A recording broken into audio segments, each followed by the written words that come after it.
안녕하세요. 저는 김정원이라고 하고요. 제가 설명드릴 내용은 수업에 사용하는 교재, 그리고 이제 수업 이후에 이제 치러지는 시험, 교재와 시험 이 두 가지에 대해서만 제가 이제 설명을 드리려고 하는데요. 일단 수업에 사용되는 교재는 크게 보면 4세트로 나누어져 있습니다. 일단 첫 번째, 핵심 개념을 다지기 위한 개념서, 그리고 중요 유형을 반복하기 위한 유형서, 그리고 심화 문제를 풀기 위한 심화서, 그리고 학교별 기출을 연습하기 위한 실전 연습서, 이렇게 총 4단계로 이루어져 있는데요. 일단 이 교재에 대한 자세한 설명을 제가 해드리기 전에 학생들이 어떤 문제를 푸는지 그 문제들의 구성에 대해서 제가 간단하게만 설명을 드리려고 하는데요. 일단 뭐 수학 상해, 도형의 방정식, 그 안에 도형의 이동이라고 하는 단원이 있는데 그 안에서 대칭 이동이라고 하는 단원, 그 유형에 대해서 제가 간단하게만 설명을 드리도록 하겠습니다. 첫 번째는 학생들이 대칭 이동이라고 하는 것이 무엇인지 그 개념을 배우게 되고요. 그 개념을 배우고 나서 그 개념을 문제에 어떻게 적용할 수 있는지 그 다음 단계에서는 그걸 배우게 됩니다. 뭐 이를테면 임의의 한 점을 x축에 대해서 대칭 이동한다면 눈에 보이는 점을 가로선으로 쉽게 생각하면 접어준다, 이렇게 생각하시면 될 것 같아요. 그럼 이렇게 생긴 개념을 문제를 풀 때 어떻게 활용을 해야 하냐면 고정된 점에서 x축 위에 임의의 한 점을 잡아서 또 다른 고정된 점으로 갔을 때 최단 거리를 물어본다면 둘 중에 아무 한 점을 잡아서 이 점을 대칭 이동을 하고요. 떨어진 거리를 생각을 해봤을 때 직선 거리가 최단 거리임이 가장 쉽게 보이기 때문에 이 문제는 대칭 이동이라는 개념을 활용하면 풀 수 있겠구나, 이 개념은 이런 데 활용할 수 있겠구나. 다음 단계는 이제 이 과정을 배우게 됩니다. 그 다음에 대칭 이동이라는 개념을 배웠는데 그 다음 단계는 그 대칭 이동이라고 하는 그 개념을 한 번 써서 푸는 게 아니고 2번, 혹은 대칭 이동 한다면 선을 할지 점을 할지 고민해서 이제 문제를 접근을 해서 풀어야 되는데요.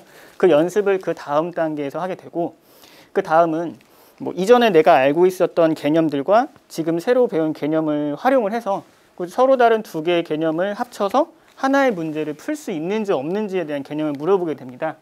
뭐 예를 들면 원위에 움직이는 임의 한 점에서 x축에 떨어진 한 점을 거쳐서 그 다음에 임의의 고정된 점까지 떨어진 거리의 최소값, 뭐 이런 것들 중에서 최소값을 구하라고 하는 문제들이 될 텐데요. 당연히 앞서 배운 대칭 이동이라고 하는 개념, 그 이전에 배웠던 원의 방정식에서 원위의 점에서 원밖에 한 점까지 떨어진 거리의 최소값과 최대값은 어떻게 해결할 것인가, 그 2가지 개념을 동시에 생각해야만 풀 수 있는 개념이 합산된 문제, 이런 문제를 보통 내적 문제 해결 능력을 물어보는 문제다라고 하는데요. 그 다음에 학생들에게 요구되는 사항은 이런 문제들이 아닐까 싶고요. 그리고 뭐 이 문제는 작년에 진선여고 기출의 시험 문제에 실제로 나왔던 문제인데요. 실제 시험은 이렇게 그림이 나와 있지 않고 문제만 나와 있었고, 좀 이게 뭐 참고하시라고 제가 뭐 비슷한 그림을 뭐 이렇게 만들어는 봤는데요. 근데 문제는 간단하게만 설명을 드리겠습니다. 원위 한 점에서 고정된 점 지나고 x축이 한 점 지나서 다시 원위 있는 임의 점까지 떨어진 거리 갔을 때 뭐 이런 거리들 중에서 최소값이 얼마인지 구하시오, 뭐 이런 문제가 될 텐데요. 앞서 배운 개념, 원에 대한 개념, 그리고 그 개념을 한번 사용한다라고 해서 바로 문제가 풀리는 게 아니고 그 다음에도 그 다음 단계로 어떤 개념을 또 사용해서 풀어야 할지도 생각을 해야 되기 때문에 개념을 뭐 사용해서 대칭 이동을 한다면 어떤 점을 할 것인지, 그리고 한다면 x축으로 할지 y축으로 할지 그걸 고민을 해서 그렇게 했을 때 내가 얻을 수 있는 장점은 무엇이고 주의해야 할 사항은 무엇이고 내가 얻을 수 있는 이익은 무엇인가, 이렇게 해서 앞으로 문제풀이가 어떻게 될지 추론을 해야지만 풀 수 있는 문제들로 이렇게 구성되어 있다라고 말씀을 드릴 수 있을 것 같습니다. 자, 그래서 학생들이 개념부터 시작해서 난이도 하에 해당하는 문제부터 시작해서 최상에 해당하는 문제까지 점진적으로 이제 풀어 나가야 하는데요. 당연히 수학이나 내신에서 물어보는 행동 영역은 계산, 이해, 그 다음에 뭐 추론 능력, 그리고 문제 해결 능력, 이 4가지를 물어보게 되는데 이 4가지의 어떤 행동 영역을 전부 다 충족하기 위해서는 다양한 난이도의 다양한 유형의 문제들을 풀어야지만 이런 것이 충족이 되지 않을까 생각을 하고 있고요. 그래서 저희가 이제 총 4세트의 교재를 이제 구성을 했는데 그 구성은 각각 개념서는 기본 정석, 그리고 그 다음 단계로 나가는 것은 센수학, RPM, 일품수학, 블랙라벨 요 시중 교재로 이루어진 문제들로 그 다음 단계로 이루어지게 돼 있고요. 뭐 실제로 아까 제가 뭐 이런 문제를 보여드렸지만 이런 문제들이 일품이나 블랙라벨에 있는 문제는 시중 교재에 있는 문제는 아니고요. 이렇게 다양하게 활용될 수 있는 방법은 무궁무진하기 때문에 이런 것들은 실전 기출을 풀어야지만 해결을 할 수 있습니다. 그래서 저희는 이제 강남권에 해당하는 40여 개의 학교 문제들을 3년치를 모아서 그것을 이제 유형별로 그 다음에 난이도별로 분류를 한 후에 그 다음에 뭐 출제 경향, 통계를 분석해서 학생들 레벨에 맞게 이렇게 교재를 만들었는데요. 그것이 이제 빅데이터 내실 기출이라고 하는 교재가 되겠고요. 그리고 마지막으로 쉬운 문제부터 해서 어려운 문제까지. 보통 수능은 한 문제당 3분 20초에서 3분 30초 정도 주어지고 내신은 보통 2분 10초 정도 주어지는데 문제당 주어진 시간 안에 다양한 난이도의 문제를 쉽고 정확하게 빠르게 풀거나 주어진 문제를 주어진 시간 안에 해결할 수 있는지 없는지 이런 문제를 연습해보는 마지막 단계가 있다라고 제가 말씀드릴 수 있을 것 같습니다.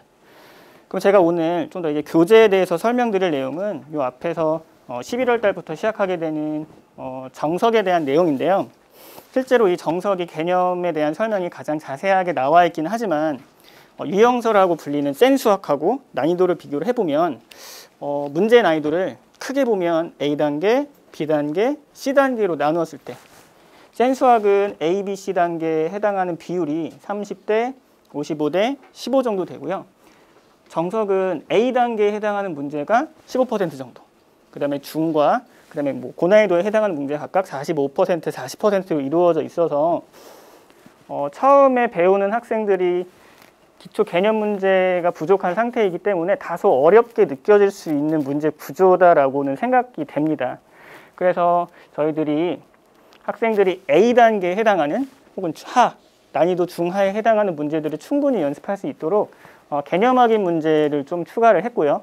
그 다음에 개념서를 풀면 유형이 좀 부족할 수 있기 때문에 핵심 유형이 될 수 있는 난이도 중하에 해당하는 그런 문제들을 조금 더 추가했고 그 다음에 마지막으로 뭐 정석이 어느 정도 이해가 잘 된다 하는 학생들에게는 강남권의 실제로 기출이 어떻게 활용되고 있는지 내가 이 문제를 풀었을 때 뭐 실전 시험장에 들어가서 그 주어진 개념 가지고 문제를 풀 수 있는지 없는지 강남권의 실전 기출 문제가 소개된 문제들을 풀어보면서 사고력을 늘리는 연습을 할 수 있도록 문제를 구성하게 되었습니다. 문제량은 다소 많아지고요. 다만 이제 학생들이 뭐 개념학습이 더 필요한 학생들은 앞에 단계를 중점적으로 심화학습이 필요한 학생들은 주어진 교재에서 뒷단계를 중점적으로 풀 수 있도록 이렇게 구성을 하게 되었습니다. 이렇게 해서 학생들이 뭐 교재에 대한 설명은 뭐 이 정도로 마치기로 하였고요. 학생들이 이제 문제를 뭐 혹은 개념을 받아들이면서 자기 것으로 체화할 때까지 필요한 과정이 있는데 그 과정을 이제 간단하게 설명을 드리면 첫 번째 이제 수업을 통해서 내용을 익히고 그 다음에 과제를 하면서 그 유형을 반복하게 되고요. 그 다음에 이제 시험 시간에 와서 오개념을 확인하고 시험 보면서 이제 실수를 하게 되면서 내가 잘못된 것이 무엇인가를 깨우치게 됩니다. 물론 뭐 실수 한 번 한다고 다음에 다 안 하리라는 법은 없고 같은 실수를 2번, 3번 이렇게 반복을 통해서 이제 깨달음을 얻게 되는데요.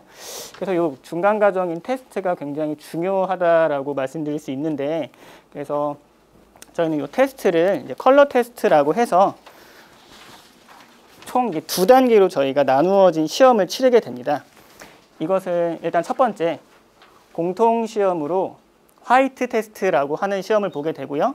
그 다음에 그 화이트 테스트의 기준 점수에 따라서 블랙 테스트 혹은 레드 테스트 이렇게 나뉘어진 시험을 치르게 되는데요.